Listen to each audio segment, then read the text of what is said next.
Ladies, I appreciate your perspectives, but I think y'all are really protecting this woman with what y'all are saying, y'all sharing. Y'all not telling this woman the truth. Y'all not being honest today.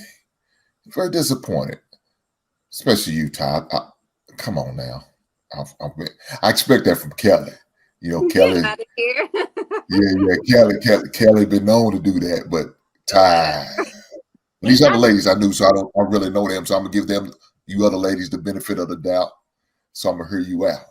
For 15 years. We were married for 7. It was a beautiful thing, and we still had, like, the normal ups and downs. But I will say, we didn't have a relationship where we argued all the time. Yeah. We didn't have a relationship where we were dealing with infidelity or stuff like that, during those times. We didn't have that type of relationship. So, because we were friends first. Yeah. So it was always like, that's my homie. It was just something in me as a woman.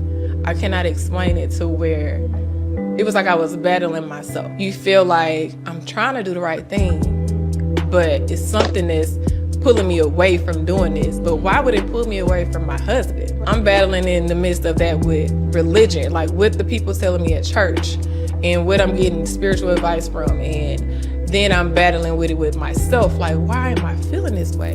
I'm talking about I'm going to therapy for myself to figure out why am I feeling this way towards my husband.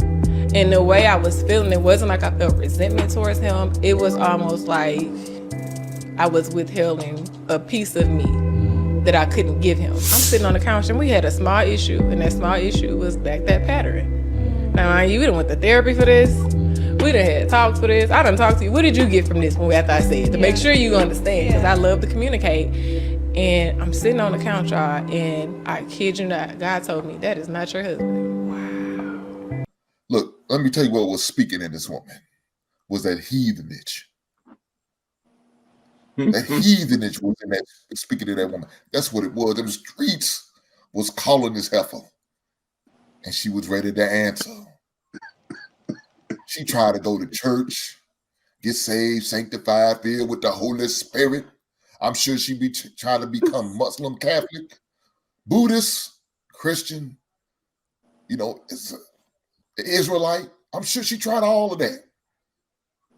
But it wasn't going to appease that heatheness that was deep down in her soul that just needed to be released. And what did she do?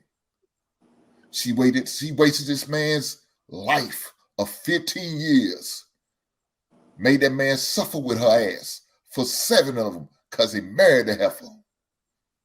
She's a selfish wench. She doesn't deserve happiness. Everything about this woman is bad, and it's, I'm sick. I'm sick by the sight of her and seeing her. We can't say she's young. Ladies, she's probably about 35. I know y'all think, oh, well, she look young. 30s. In your 30s, you're not young. Emotionally, mentally, you ought to be where you need to be. You ought to be on your purpose when you're in your 30s. You should still be trying to figure it out in your 30s. And if you in your 30s still trying to figure out, you a goddamn loser. Now, if you had to start over, because like this man, he's going to have to start over because she wasted this man 15 years of his life. He was loyal to her, didn't have no fights, didn't cheat on her. Man, there's a lot of beautiful women out here. And he could have got with any one of them, but he chose the wrong one. Now, part of that's on him. He made a bad investment. He made a bad decision. He didn't see the red flag. He didn't see the heathen in her. Let me tell you why. You see them beautiful lips she had on her? That's why he missed it. She looked like she had a nice rack. That's why he missed it. And I'm sure that backside is well put together. Yes. He was enamored by her beauty. That's why he missed the red flag. That's why he didn't pay attention to what was going on between her ears. That's why he didn't realize what nothing up her but Saul does. Because a beautiful woman like that, he was taken back. Now, maybe that was the only beautiful woman he ever had in his goddamn life. Probably the first and last. But let me tell you what's going to happen to this man. In about a year or so, this man's going to be on panels like this, crying about marriage, complaining about he'll never get married again. Because you know why? Because this heifer done poisoned this man. She done tainted this man. She done she done did this man wrong. So now he's gonna be spiteful. He's gonna look at these other beautiful black women, and there may be some good ones out there, but he's not gonna look at them all. They're gonna look at it all the same as his ex-wife is. She wasted this man's life, and she doesn't care not one bit. And the church you went to, maybe you need to find a new church, because I don't know who was your spiritual advisor and didn't talk you out of divorcing this man. Yeah, they did you a disservice. Now, let me tell you what they did. The church did what they supposed to do. Keep black women single. And that's exactly what they did. So guess what? They added another number to the congregation, another single black woman. Because guess what? Now she's gonna fall in love with the pastor, who's probably already married with the first lady.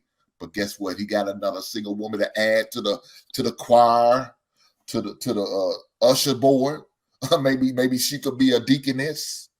You know what I'm saying? She's gonna be part of the pew. And guess what? She's gonna be giving her 10% every week. Matter of fact, she's gonna go even extra, because he's gonna cater to you. He gonna tell you what you want to hear, like Creflo Dollar. He gonna tell you what you want to hear, and he gonna keep that money flowing. And you gonna get 15%. You ain't gonna get just 10. You gonna get a lower 10. You gonna get 15. And he gonna say, "Bless your sister." God gonna find your man one day. He lied through his goddamn teeth, knowing he don't want her to find a man, but he gonna keep telling her that God gonna bless you with a man. He can you just hold on. You let God's unchanging hands put him over you. He gonna bless you with a bullshit. You had yours.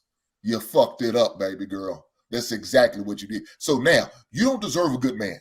I hope next man you get, I hope he's a dog ass dude. I hope he dog walk your ass. And I hope he argue with your ass every goddamn day. Because you talk about you had a man. He didn't argue, didn't fight, wasn't no for that. He didn't cheat on me. He was faithful. I mean, what else a man supposed to do? What else is he supposed to do? He doing everything you asking of him to do. But that heathen, that street, you couldn't let it go. You couldn't let it go. And it called you. Pulpit Shame. pimping, pulpit. Jesus. I can't believe it, Jesus. That was some pulpit pimping right there, man. I would say this. I have a theory. 15 years together, 7 years married, never fought, never argued, never nothing. Either she is like some divine creature from the other metaverse that we've never seen or heard of, or let's be very honest, she might have had somebody else on the other side who was making sure like she was feeling good every single time, because like there's no way, no arguments, no fight, no disagreements for 15 years. That shit don't even add up. Yeah. Lou, it was, and let me tell you who it was. Lou was the associated pastor. It was associated pastor knocking it down.